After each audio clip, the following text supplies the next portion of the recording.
교회가 생긴 이래로 우리 교회뿐 아니라 다른 교회들도 보물들을 다 갖고 있습니다. 보물들을. 그것도 한 개가 아니라 여러 가지의 보물들을 갖고 있는데 우리 교회도 있습니다.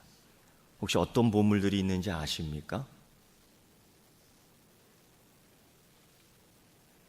보물 또 하니까 또 이상한 생각하는 거예요. 금이 몇 돈 될까? 뭐 이런 거로 교회가 갖고 있는 보물은 그게 아니고요. 이런 겁니다.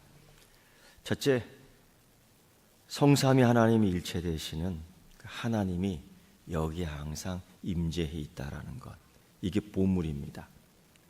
교회에 그 성삼위 하나님, 성삼위 일체되시는 그 하나님이 안 계시면 교회는 그냥 건물입니다. 진짜 멋없는 건물, 뭐 쓸데없는 건물이 되는 거예요. 그래서 하나님이 떠나시면 이 쓰던 건물 뭐에 쓸까? 제일 좋은 거는요, 술집 만들면 잘 됩니다. 그래서 유럽의 교회들이 하나님이 떠난 어쩌다가 그런 교회들은 지금 술집으로 다 개조가 되고 그랬어요. 그러니까 교회의 큰 보물은 성삼위일체 되시는 하나님이 임재해 있다는 것입니다. 우리가 그 임재해 있는 곳에 들어오는 거예요.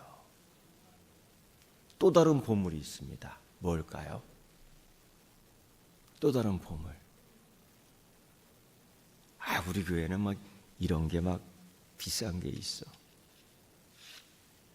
여러분, 이거보다 더 비싼 것들 세상에 널려 있습니다. 그런 게 보물이 아니죠. 우리 교회의 보물은 바로 하나님 부르심 받은 성도들이라는 거예요. 믿습니까? 그 보물이 누구예요? 여러분이에요. 한번 외쳐봅시다. 이렇게.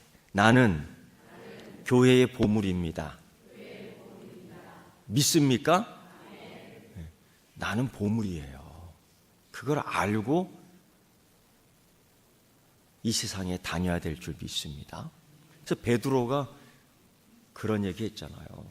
너희는 택한 족속이야, 백성이야. 너희는 왕 같아. 그게 그런 표현이거든요. 또 교회 역사상 초대교회 이후로 교회에 반드시 있어야 될 큰 보물이 또 하나 있습니다.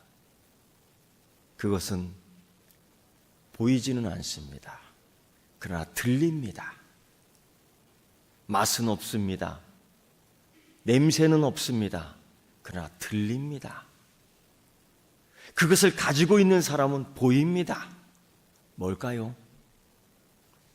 기도예요. 기도. 교회에 기도가 살아 있어야 됩니다.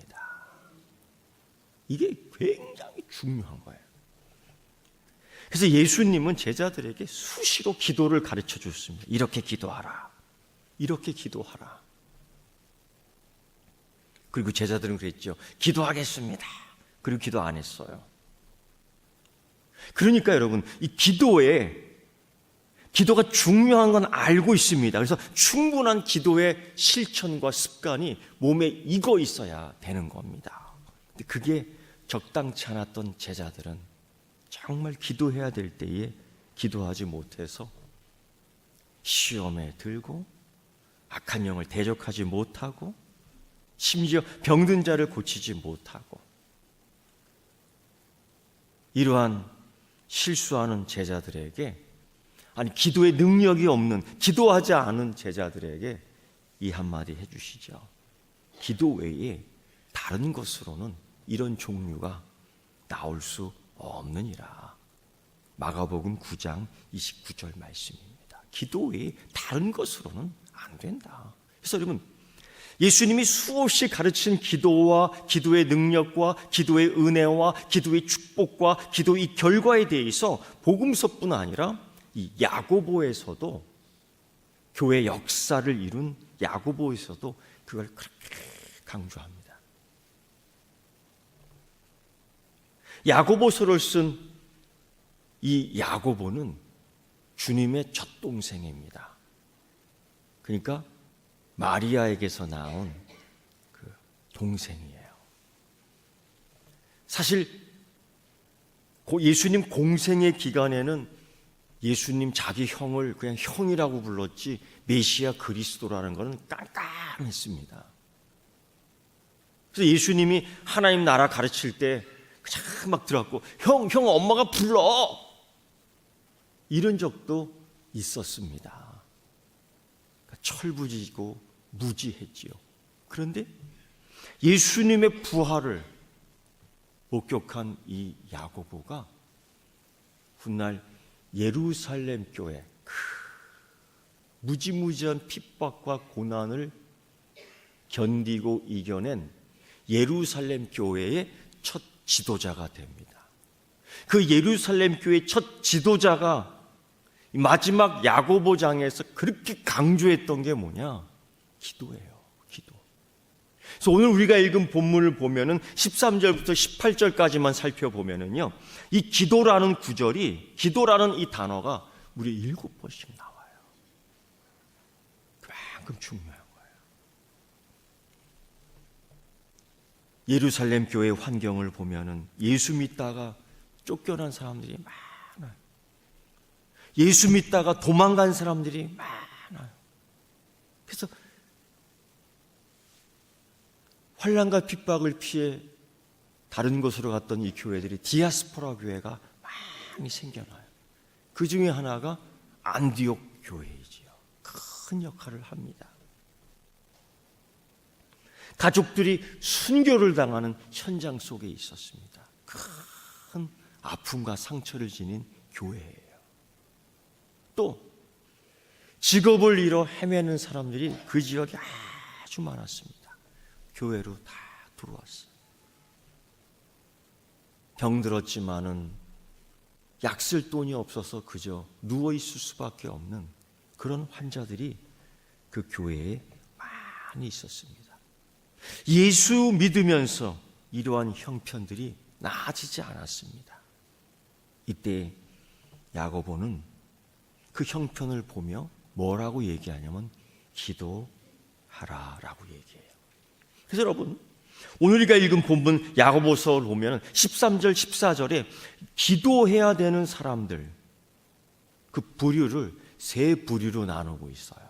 첫째는 고난당하는 자, 두 번째는요 즐거워하는 자, 세 번째는요 병들어 있는 병든 자입니다. 특이하게 즐거워하는 자도 기도해야 되는 거예요. 여기서는 야고보는 찬송이라고 이야기하는데, 찬송은 곡조 있는 기도입니다. 노래하는 기도가 찬송이에요. 이 세 부류를 놔두며 이야기하면서 뭐라고 얘기하냐면, 고난당하는 자, 즐거워하는 자, 병든 자가 공통적으로 해야 되는 게 뭐냐? 기도다. 기도다. 첫째, 너희 중에 고난당하는 자가 있느냐? 그는 기도할 것이요. 고난당할 때 기도하라고 권면을 하는데요, 여기서 말하는 고난은 정말 오랫동안 지속된 심적이고 육체적인 아픔입니다. 이 야고보는 이러한 고난을 어디와 연결되고 있냐면은 아담과 하하가 하나님께 범죄한 그때 그 시작부터 그 근원을 캐고 있어요. 하나님과의 관계에서 잘못된 고난이다. 이 모든 것이 사람과의 관계, 부부와의 관계, 자녀와의 관계, 이웃과의 관계, 다 서로 욕하고 저주하는 관계가 되어버렸어요. 그것뿐입니까? 우리 삶의 현장에서요, 밭에 씨를 딱 뿌리면은 그 씨에 알맞는 잎사귀가 쫙 새싹이 나와야 되는데 가시뿌리가 먼저 쭉 나오는 거예요. 그걸 또 딱 해내며 찔리고 긁히고 상처나는 고난. 우리 몸은 어떻습니까? 세월이 흘러가면서 여기저기 아파가며 죽는다고 해요. 쇠약해 갑니다. 이게 다 고난이에요. 이럴 때 이런 과정 속에서 근데 뭘 해야 되느냐? 야고보는 주저없이 그냥 이렇게 저렇게 얘기하지 말고 기도하라 라고 얘기합니다. 불평하지 말고 기도하라. 신세한탄 하지 말고 기도하라. 술 마시지 말고 기도하라. 도박하지 말고 기도하라. 고난의 책임과 이유를 다른 사람한테 계속 내미는 거예요. 그렇게 하지 말고 기도해라. 아담은요, 하나님을 원망하고 하와를 원망했잖아요. 그 젖과 꿀이 흐르는 가나안 땅에 들어가는 이스라엘 백성들을 보면요, 그 고난의 행군이죠. 모세를 핑계대고 하나님 원망하지 않습니까? 욥의 아내는 욥의 고난을 보면서 하나님께 욕하라고 독소를 퍼붓습니다. 우리 삶의 현장에서 이렇게 되는 경우가 허다해요. 많습니다. 그런데 이 야고보는 이럴 때 우리는 더 어떻게 해야 되느냐? 기도해야 된다라고 해요. 그가 말한 이야기들을 보면 오늘 본문에서요, 그는 이 기도가 그냥 평상시대로의 기도가 아니에요. 더 이런 의미와 느낌이 여기에 콕 섞여 있어요. 도대체 기도가 뭐길래? 정말 기도하면 이런 효과가 있는가? 야고보는 분명히 알고 있었습니다. 기도는 허망한 주문이 아니다라는 거예요. 기도는 허망한 주술이 아니다. 기도는 하나님께서 약속하신 축복이다라는 겁니다. 그래서 기도는 고난 가운데에서 이 능력의 통로입니다. 기도는 고난 가운데에서 통과하는 은혜의 통로입니다. 기도는 고난 가운데에서 오히려 감사가 나오는 감사의 통로입니다. 기도는 고난 가운데서도 축복받는 축복의 통로인 줄 믿습니다. 기도는 이 고난을 아예 덮어버리는 해결의 열쇠인 줄 믿습니다. 그래서 야고보는 기도요. 야고보는 그때 그 예수님이 하신 말씀, 기도에 관한 것 다 기억하고 있어요. 기도 외에는 다른 것으로 이런 종류가 나갈 수 없다. 아니 머리에 딱 박힌 거예요. 그래서 고난은 기도하라는 신호입니다. 하나님께 매달리라는 표식입니다. 우리나라의 국방대학원장을 지내시고 군인에 관계된 수장으로 있던 한 장로님이 계셔요. 천아무개 장로님이신데 그분이 연대장이 되어서 월남전에 참전했습니다. 말똥 3개를 이렇게 다룬 거예요. 보통 그걸 말똥이라고 그래요. 이렇게. 근데 그분이 어디에 딱 주둔하게 됐냐면 월남의 그 안케페스라는 지역에 주둔하게 되는데 여기 굉장히 중요한 지역입니다.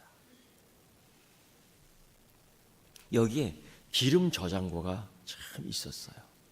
송유가 큰 게 묻혀 있습니다.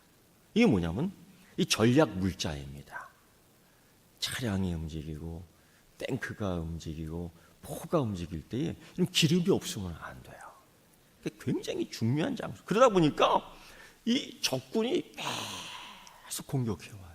스트레스 엄청 많아요.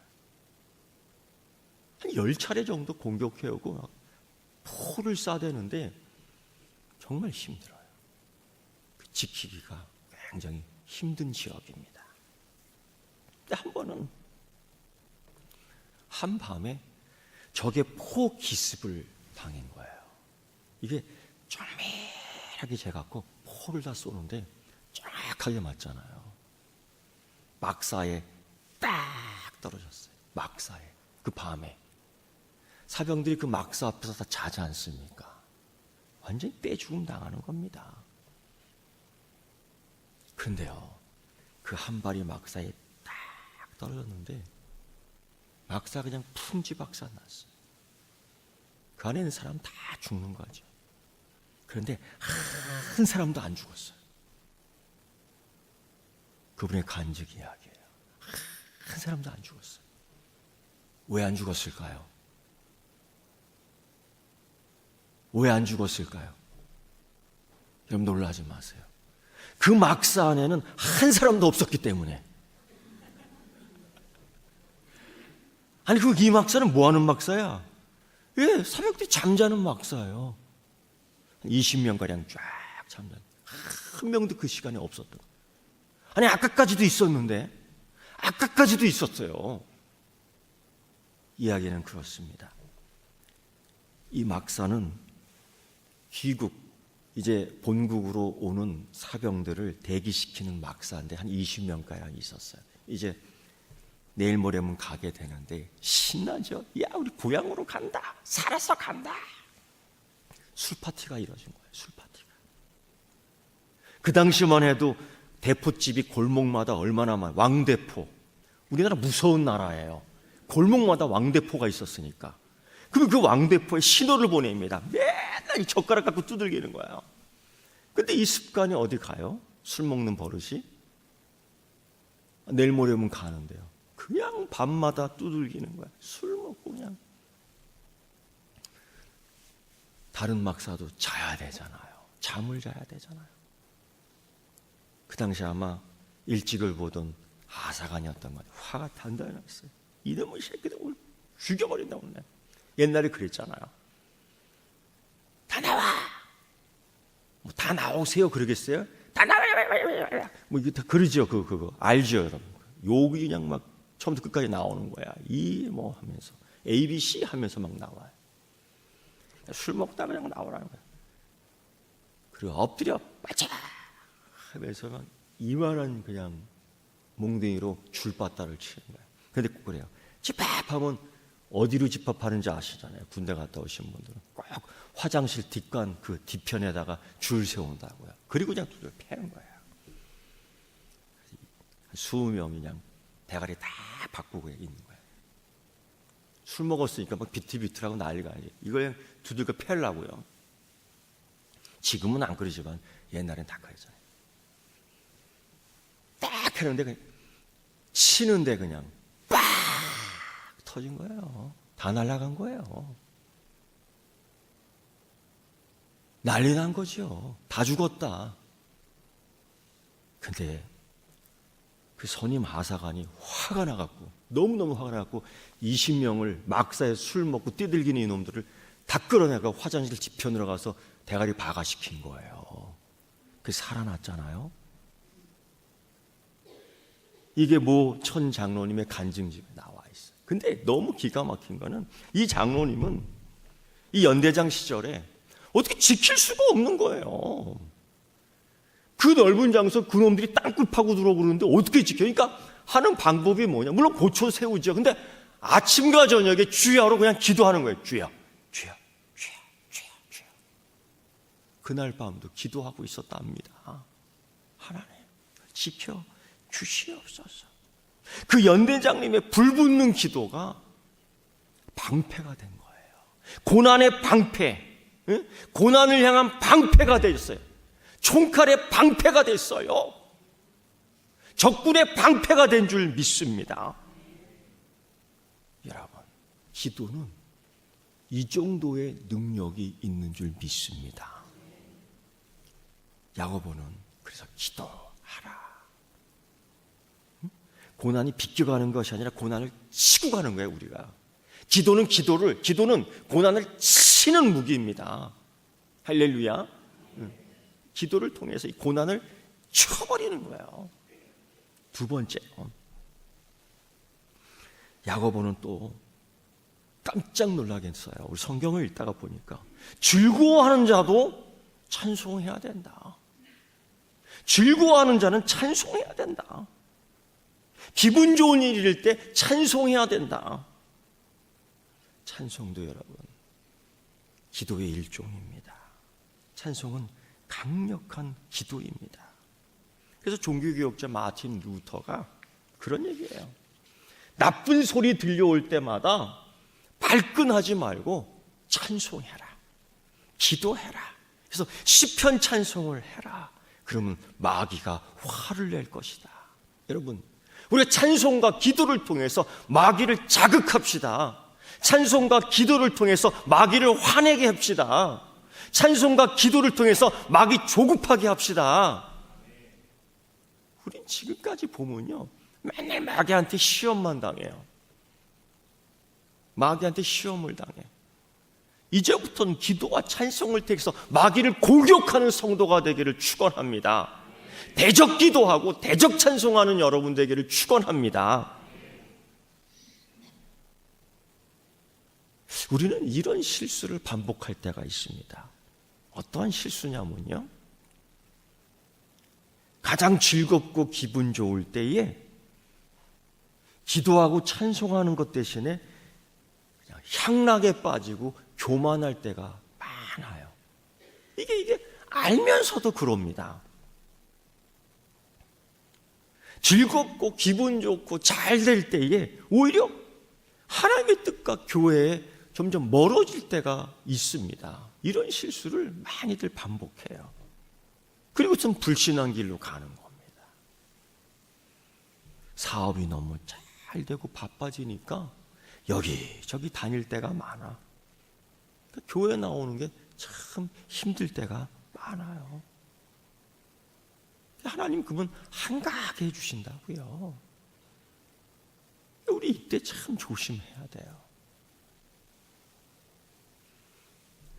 학생들 보면요, 공부하느라고 시간이 부족해서 교회 나갈 수, 하나님 만나기가 너무 힘들어요. 그런 얘기 하더라고. 제가 생각해요. 야, 공부하느라고 시간이 부족해서 하나님 만나는 시간이 부족하면 점수가 부족하게 될 텐데, 그런 생각이 들어.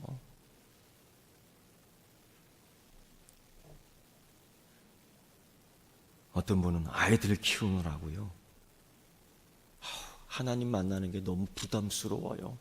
무슨 뜻인지 알겠어요. 애들 키우느라고요. 여러분 아셔야 돼요.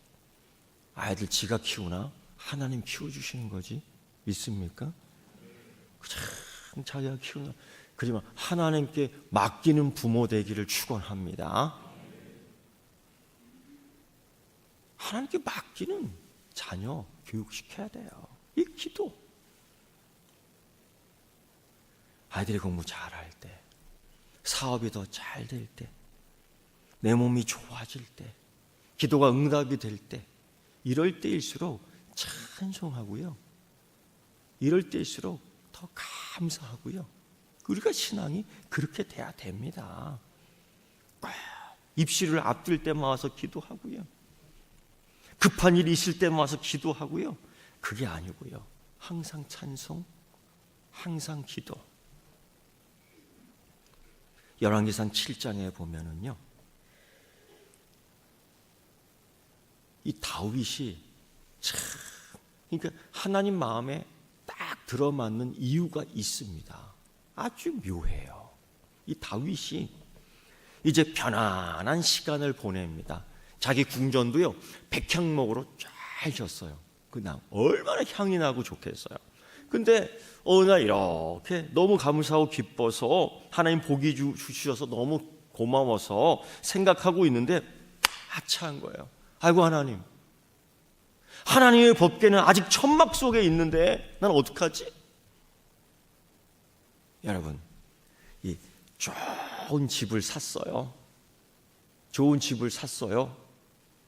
제일 먼저 뭘 하겠습니까, 여러분? 상상해 보세요. 하나님 내게 35평 집을 딱 주셨어요. 앞마당 20평이에요. 딱 줬어요. 어떻게 하시겠어요, 여러분? 동네 사람 다 불러갖고 잔치 먼저 하겠어요?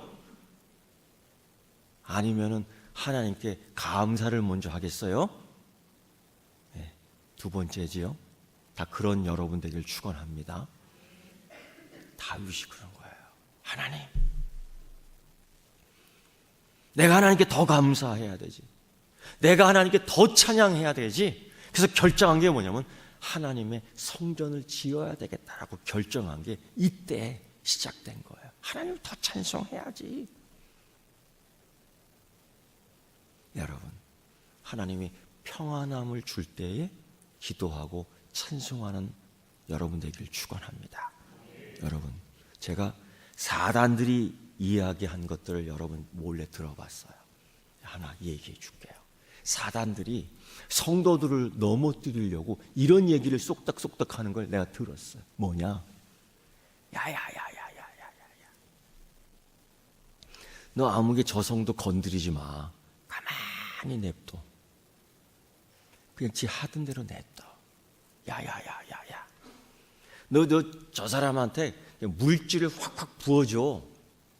그 하나님이 주시는 거 뺏지 말아라. 그냥 확확 부어주게끔 길을 넓혀놔. 야, 저 사람 저 아프게 하지 말고 그냥 냅둬라. 저 운동 열심히 하는데 건강하게 만들어둬. 이 사단의 전략이에요. 가만히 냅둬라. 여러분, 우리가 착각해요. 그것도 사단의 전술이에요.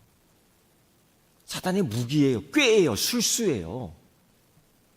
그래서 우리 잘못 말할 때가 있어요. 아, 축복받았다. 예, 축복이에요. 그럴 때 어떻게 해야 되느냐? 더 기도해야 되고 더 찬양해야 되는 줄 믿습니다. 하나님, 이런 것 갖고 허튼 짓 하지 않게 하시고, 하나님, 이 건강한 두 다리로 다른 곳 가지 않게 하시고, 하나님, 이 건강한 물질 가지고 다른 데 쓰지 않게 해주시고, 건강한 눈을 갖고 다른 거 보지 않게 하시고, 예? 사단이 그렇게 얘기를 합니다. 그런 작전을 짜요. 여러분, 내 삶에 하나님이 큰 은혜 주실 때마다 기도와 찬송이 일어나기를 축원합니다. 세 번째는요, 이 야고보가 이렇게 분류를 해요. 병든 자가 있느냐? 기도하라. 이렇게 말하지 않습니다. 이번에는 고난당하는 자가 있느냐? 곧바로 기도하라. 즐겁고 기뻐하는 자가 있느냐? 곧바로 기도하라. 찬송하라. 이렇게 얘기해요. 근데 이번에만큼은 병든 자가 있느냐? 기도하라. 이렇게 얘기하지 않아요. 14절 보면 너희 중에 병든 자가 있느냐? 그는 교회 장로들을 청할 것이요 그들은 주의 이름으로 기름을 바르며 그를 위하여 기도할지니라.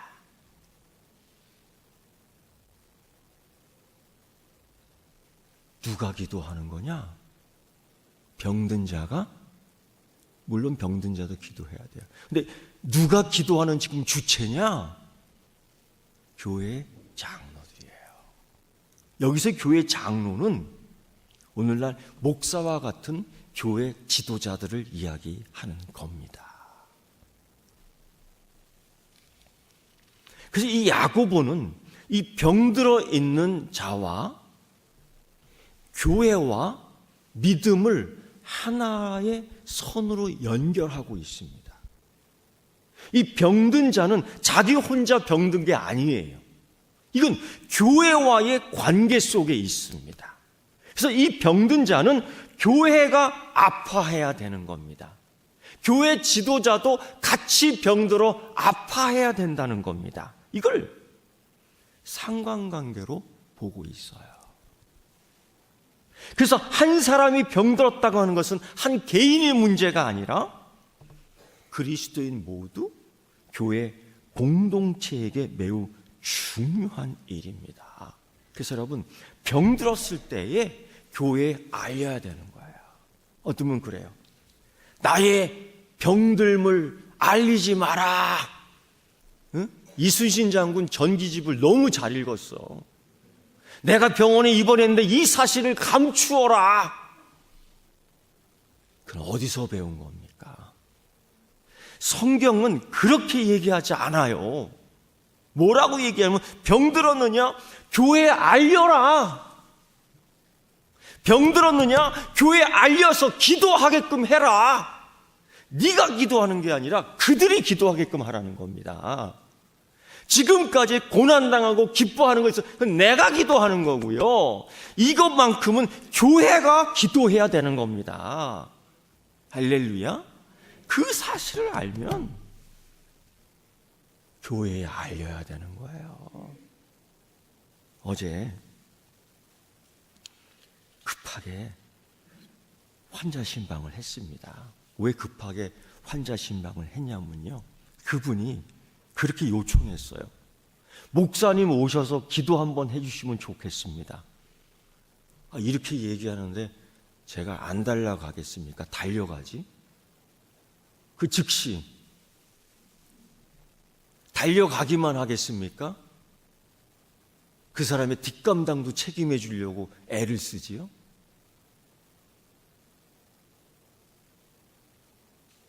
그런 분이 있는가 하면 나의 아픔을 숨겨다오, 알리지 말아라.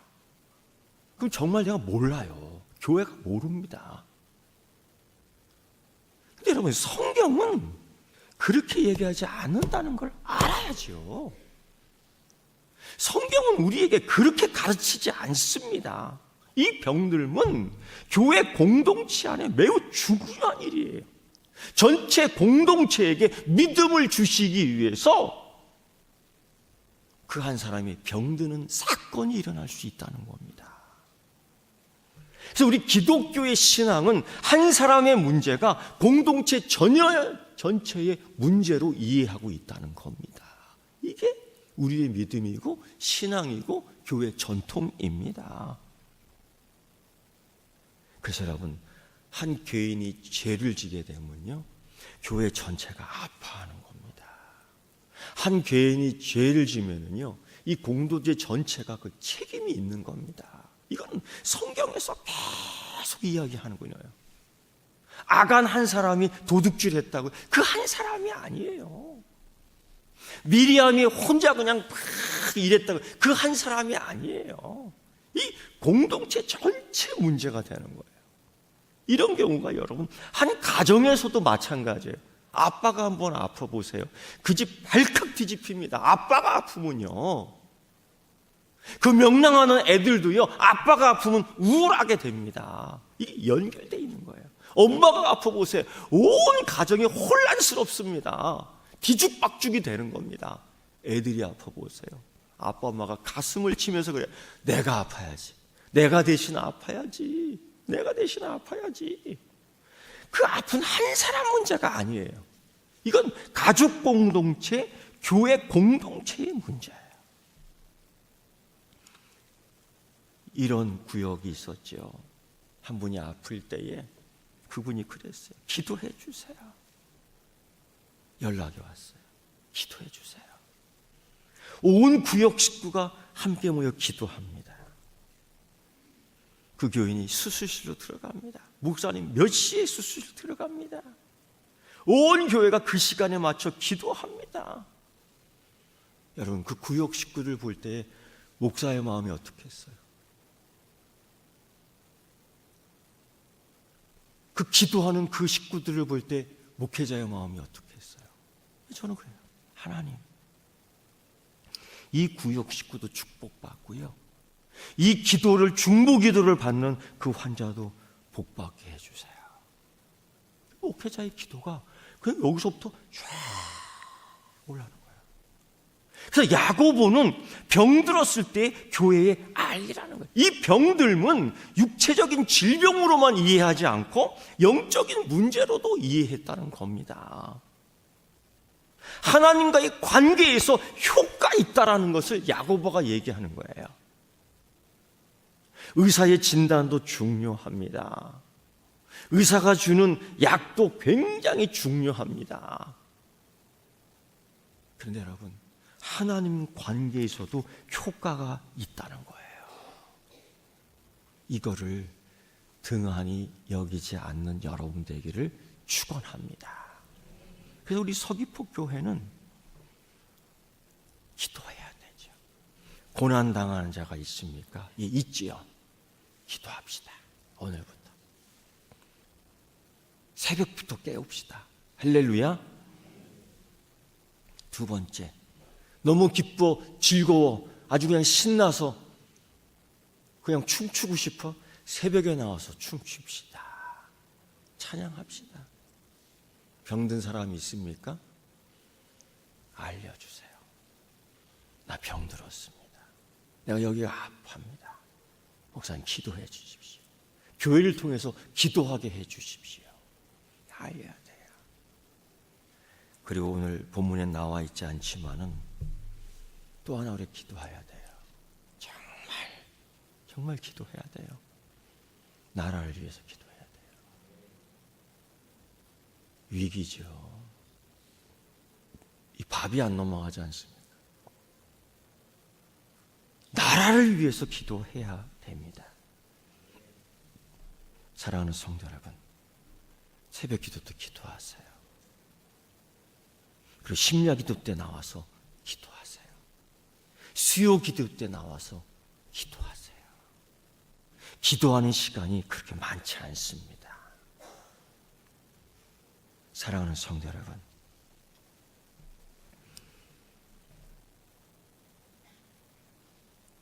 프랑스의 종교 개혁자인 깔뱅이 이렇게 얘기했어요.